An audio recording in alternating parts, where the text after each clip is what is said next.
એટલે કદાચ દાન કરવાની જો ઈચ્છા ન થાય તો ચિંતા નહીં કરવાની, પોતાના માટે વાપરી લેવાનું. અમુક માણસો તો એવા હોય કે પોતાના માટે રૂપિયો એમ કે મારા છોકરાઓ હાટું કામ લાગશે ને એમ.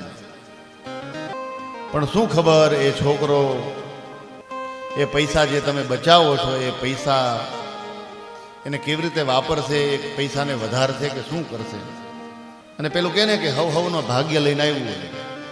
તમને ખબર છે કે છોકરો મારો એ સંપૂર્ણપણે એ નીતિમત્તા અને ગુણવત્તા પ્રમાણે ચાલવા વાળો છે.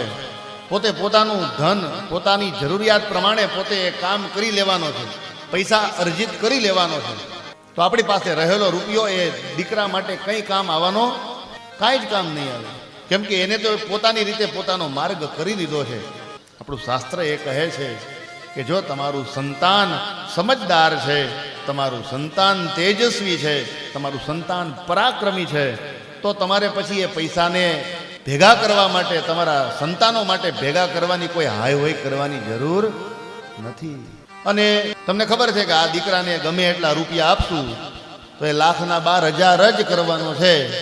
તો પછી એવા છોકરા હાટું હાય હોય કરી અને રૂપિયા ભેગા કરાય? સાચું કહેજો, કરાય ભેગા?